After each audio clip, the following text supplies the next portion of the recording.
Hello and welcome to the Southern Scouser Weekly. It's definitely becoming that now. Cheeky little Monday update on all things Liverpool. Obviously, the last week, no actual Liverpool football to be played. England playing in the Nations League, but mainly Liverpool transfer news, contract news to discuss. A few positions where I feel we need a little bit of TLC in the squad.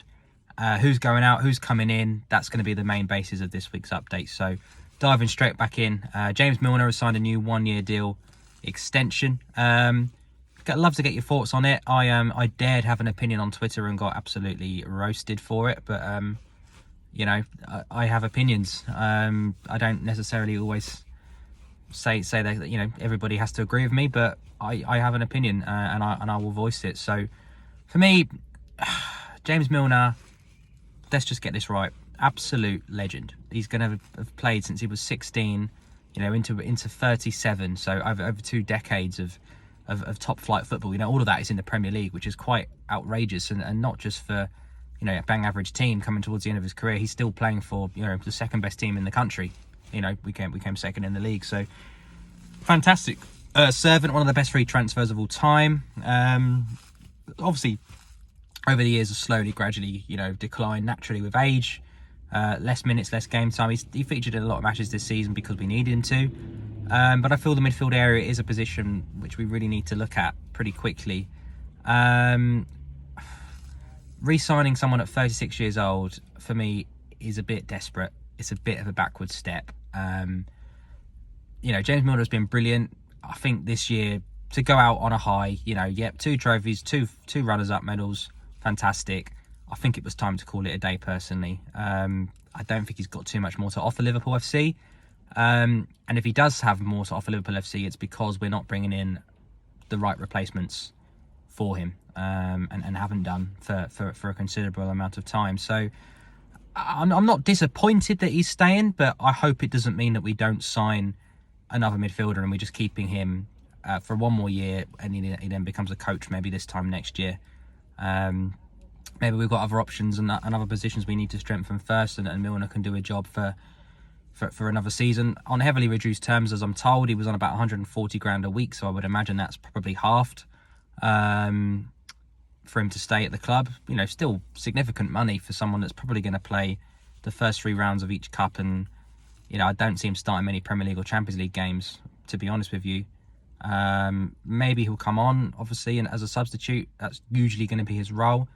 Obviously, he's great around the training ground, great around the dressing room, really good example for the young players, and fit as a fiddle. But I just feel that it's got to the point now where, again, I just feel that we've always been 1 summer away from doing what we needed to do. We needed a left back. We brought Moreno in. End up having to have Milner at left back for a whole season, who was brilliant.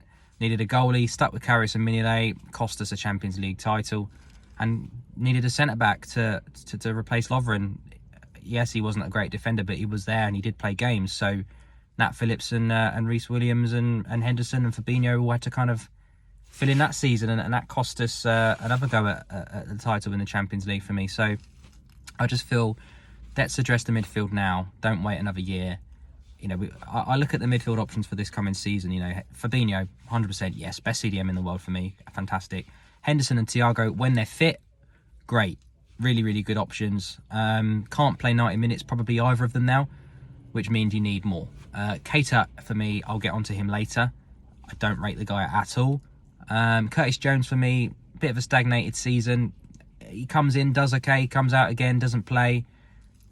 Is he good enough to be a first 5, first 6 option in Liverpool's midfield? I think that remains to be seen. And I think Harvey Elliott started the season fantastically strong in the first 11, but struggled to get any minutes, really, after his injury. I understand it was a horrible injury, but it happened a long time ago, and he never really ever got back into the side. So I think if we were to go into the midfield, into the season with the midfield we currently have, I think we're going to be in trouble. We're 2 free injuries away from a midfield crisis, let's be honest. Henderson can get an injury, Thiago gets injuries. Yes, Jones and Elliott can come in, but they're young.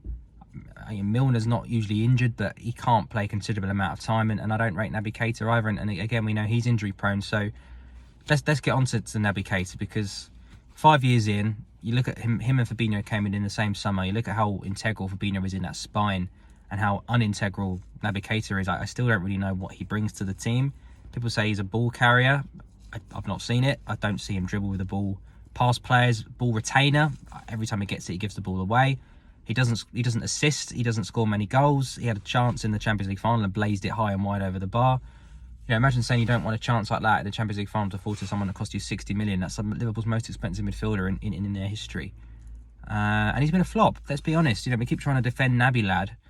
Jurgen Klopp's got most of his recruitment correct, but Adrian, Karius, and I'm sorry, Keita, he's just not good enough, and really, really poor. I don't want him anywhere near next season, because PSG have apparently put a 45-50 million pound bid in. Bite their hand off, let him go, take the cash and run, because what does he offer this team? He doesn't bring anything to the table. We signed him a year in advance. Great big reputation from Red Bull Leipzig, 60 million quid, and he's been a complete flop. He's been dragged off at half time a couple of times in the Champions League because of how poor he's been, not stuck to the game plan. It's just poor, just a poor player, and it's a shame. But you have to cut your losses and sometimes admit when you were wrong, and I think Naby Keita is one we got wrong. So I would take the cash, £50 million, great, put that in the kitty for a midfielder, great stuff. Milner, personally I would have let him go. If he wanted to become a coach, great, offer him a coaching role. If he wanted to go and play for Leeds for a year and come back, great. But for me, obviously he's still going to be there. Maybe not playing that many games, but maybe tying him over for another season. We're not a retirement home. I think it's a poor decision, but if it's ridiculously reduced wages and he's going to play and Jurgen Klopp can think he can still do a job, then I trust Jurgen Klopp 100%. I just feel that we need midfielders. That's my main feel. We need midfielders, because Oxlade-Chamberlain is another one who's on his way. Had barely kicked a ball for the entire season, if we're honest. Fall right down the pecking order, and we made 9 changes away to Southampton, like one of the last games of the season, and he still doesn't start and he still doesn't come on, and it's just like, well, what more? It's just like Jesse Lingard at United. He would benefit greatly from moving along to the Southampton. And Newcastle, I know his partners from there. I love Oxlade-Chamberlain. Before his injury, he was one of our best players, certainly a first 11 pick. A couple of great goals against Man City, one in the Prem, one in the Champions League. But disappointing really, the way it's gone for him, bless him. He's just not Liverpool, quite a bit like Lallana, too many injuries. We can't rely on him, and we've had to evolve without him, and we have done. We've moved past him, unfortunately. So he's another one that should be moved on in the summer. Obviously Keita should be moved on. Milner is going to be there, but I can't see in much capacity. As I say, which leaves you with Henderson, Thiago and Firmino as the first choice, and Jones and Elliott coming on as subs. Is that strong enough? If Henderson and Thiago or Firmino get a long-term injury, are we good enough with Jones and Elliott playing 10, 11 games in a row or sharing it? I'm not sure. They're both great youngsters. Elliott, I feel, could have done with another loan. Jones, I think he's a good option. Maybe a 6th choice centre midfielder rather than a 4th or a 5th. And like we say, Henderson and Thiago aren't getting any younger either. So, I look at midfield options. You've got Milinkovic-Savic at Lazio. You've got Tielemans at Leicester. Both decent options. You've got Declan Rice at West Ham. Money this summer is going to be crazy, but next summer he's available on a free transfer. I'm sure he would be very interested in speaking to Liverpool. Obviously, he's been linked to Chelsea because he used to be a youth player there, but we saw with Glenn Johnson, he didn't want to go back to Chelsea. He wanted a new challenge and moved to Liverpool. So, I think Declan Rice would be a great one. I watched him for England in the Euros. I watched him the other day against Hungary, and I even though England were rubbish, I felt Declan Rice still did his job, and he's been absolutely superb for West Ham this season. One option I did want to delve into a little bit more. Other than the other ones that have been linked to lightly, you've got Barella at Inter Milan, another one that's been linked. The right age profile. Would he fit into the Liverpool mould of midfielders? I'm not sure. Gravenberch is one that's been linked from Ajax as well. You've got to think about the fees involved, but I want to talk about this one. I want to talk about Jude Bellingham. Now, I'd admit I don't watch a lot of German football. I've looked at the stats. He gets an assist one every kind of 4 games for a second midfielder. It's not setting the world alight when you've got Erling Haaland to feed. Granted, he's been injured a bit as well this season, but this is Borussia Dortmund. This is the second best team in Germany. So 1 assist every 4. Yeah, it's okay. It's not particularly special. 3 goals this season again. Yeah, okay. I know our midfielders aren't really assists or goal merchants either, but it depends what we're bringing him in for. Are we bringing him in for something that we don't have currently, or are we bringing him in to replace somebody that we do? 18 years old, obviously from Birmingham over to Dortmund. Had a season with Dortmund, a couple of seasons with Dortmund now. Really only broke through this season in terms of playing regularly in the Champions League as well. But Liverpool have been linked with him for £80 million. Now, I'm just trying to work this out. He's 18 years old. He's never played in the Premier League. He was woeful against Hungary at the weekend for England. In what world is this guy worth £80 million? 80 million for an 18-year-old. Unproven. What a massive risk. And I hear you going, well, if you divide that by 12 and you work it out per season, it's worth it if he plays for us for the rest of his career. Yes, in an ideal world, but what if he doesn't reach that level of performance? What if he's not good enough for Liverpool? What if he does a Dele Alli and gets to 22, 23 and he's not as good as everybody thought he was? So, massive risk. £80 million would be a world record. A Liverpool record for a transfer. You know, that's more money than we paid for Van Dijk. We're not buying an 18-year-old for £80 million. You know, we've only ever spent over 60 million twice in our history, and it was to buy the best goalkeeper and the best defender on the planet that was available at the time. Liverpool don't take risks. No chance of we buying him for £80 million. Not in this lifetime. Maybe in a couple of seasons when he's 21, 22, and he's had 3 or 4 good years at Dortmund, or he's moved on since that time, we could have a cheeky look at him. You know, significantly less money. Even when he's a 22, 23-year-old. Liverpool buy players in their prime. Liverpool buy players 22, 23 up to about 27 years old. Ready to, just about to enter their prime or fully in the swing of things. You know, Salah, Mane, Robertson, Wijnaldum, Van Dijk, Alisson, Jota, Diaz, all within that age bracket. You know, we bring in 18-year-olds like Carvalho and Elliott for £5 million. Because if it doesn't work out, it's not a massive loss, is it? It's a risk worth taking. 80 million, you know, we've already been stung with Naby Keita for 60, which didn't work out at all. 80 million for Bellingham, I'm sorry, I don't rate the kid that highly and not enough. And yeah, granted, I don't watch the Bundesliga, but there's no way on earth that Liverpool's pay £80 million for an 18-year-old, not on your Nelly. It would be great to see him at Liverpool one day, yes, if he carried on getting better and improving, but as to say, I watched him against Hungary, and yes, the entire England team were pretty poor, but Bellingham didn't show me anything whatsoever. Declan Rice next to him, that's the guy I would go for personally. You know, got Fabinho holding. Rice could be box to box. He's a great ball winner as well. Could definitely play a bit like Henderson. I think, you know, Henderson can drop into 6 when Fabinho's unavailable or injured or needing a rest or suspended, and do it a very slightly different style. I think Declan Rice could play where Henderson does on the right hand side, box to box, and quite easily become a 6 when Fabinho's unavailable or needs rotating. So I think he would be, you know, maybe in 12 months' time, the perfect signing for Liverpool. And you have to flex your muscles a bit. You know, when you're a massive club like Liverpool FC and there's players going for frees, you don't always have to spend as much money. You know, when you're Arsenal, you have to spend money because people won't want to come to you on a free transfer. They've got better options. You have to buy people from clubs that don't really want to sell, like Brighton. Who are trying to improve. You know, 50 million for Ben White, for example. But no, Liverpool should be like, well, you know, look, come to us. We've been in 3 finals this season. Yeah, we only won 2 of them, but you know, look, we're challenging on all 4 fronts. Come to us. So I think Rice would be a better option. You know, Calvin Phillips is another one. I'm not sure he's quite the same level. He's obviously had a really tough season with injury as well.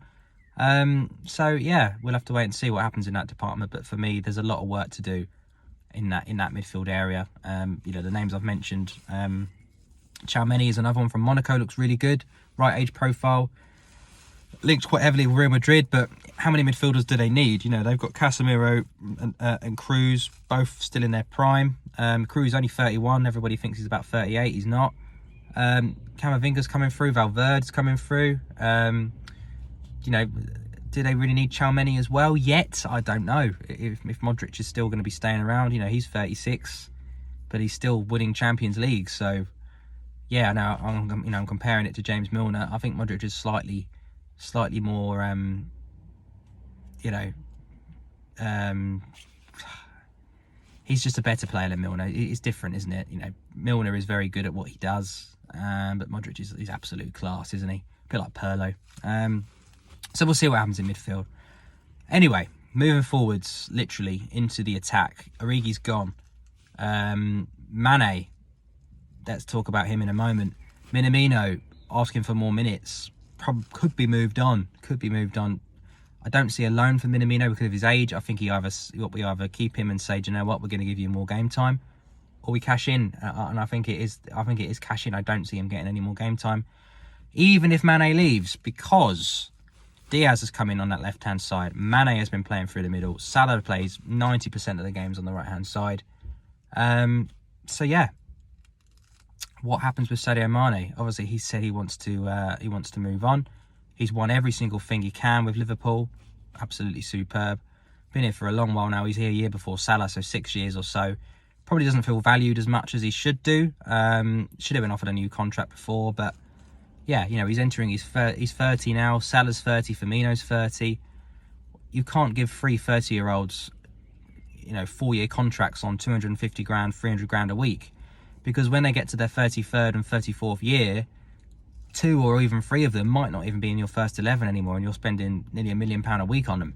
So it's not business sense, and you won't be able to shift someone of that age on that wages to another club in a transfer. You just won't be able to. No one will be able to afford their wages at that level. So I think probably it's quite a good idea to move him on, really, depending on who we bring in to replace him. And the obvious ones are Christopher Nkunku at Red Bull Leipzig, who can play in the 9, where Mane's been playing, or anywhere across the front 3, so really fluid, really good option to have. We've got Jota that can play left or through the middle, Salah mainly on the right, Diaz mainly on the left, can play on the right, and Firmino that's primarily through the middle. So Nkunku would be a really good option. We'd be able to keep the similar style that we play right now with him. He'd be a perfect replacement. 22 years old, lots of goals in the Champions League and the Europa League, lots of goals in the Bundesliga. 22 for a 30-year-old, I think, makes a lot of sense. If we can get £50 million for Sadio Mane, then I think it's a deal worth doing. Bayern are offering 21 million. Absolutely having a bloody laugh. You think they'd accept 21 million for Lewandowski with a year left on his contract? Not a bloody chance. So no, I think we should move him on. If we can get £50 million, year left on his deal. Madrid were offering 100 million plus for Mbappe with a year left. We bought Chamberlain with a year left on his deal about 5 years ago for 30 million. There's nowhere in this world that Mane goes for 21 million pounds. They're taking the absolute mix. So if they put 50 million pounds on the table, Mane wants to move on anyway. Take it, get Nkunku in, job done. Absolutely fantastic. Now, Roberto Firmino, currently, if Mane stayed, the 5th choice attacker. If Mane leaves, the 4th choice attacker. If we bring in Nkunku to replace Mane, the 5th choice attacker again. Yes, Origi's moved on, so he could fill that role, but he's on a lot of money for a 5th choice striker, and he's 30. And I don't feel is quite what we need anymore. We don't rely on Firmino's style of play quite as much as we used to anymore. We've changed, we've adapted. The front 3 was Diaz, Mane and Salah mostly from January onwards. So personally, I'd also remove Firmino 1, and I'd bring in Darwin Nunez from Benfica, who's had a fantastic season for Benfica, scoring in Europe, scoring against us in the Champions League, 30 odd goals in the Portuguese league. Yes, not the greatest level, but that's a lot of goals. Looks really good. Looks very much like Erling Haaland. He's big, he's strong, he's tall. Yes, like a classic number 9, but he can also move, and he's got great footwork, great ability with the ball at his feet as well. So he's got a lot. He's the full package. He'd be a brilliant number 9. Everyone's like, oh no, we don't want to go to the big guy up front anymore. He's not just that. Yes, we've had Peter Crouch. Yes, we've had John Toshak, but he's good with his feet. He's just a good big player overall. He's good at everything. He's good in the air. He's good with his feet.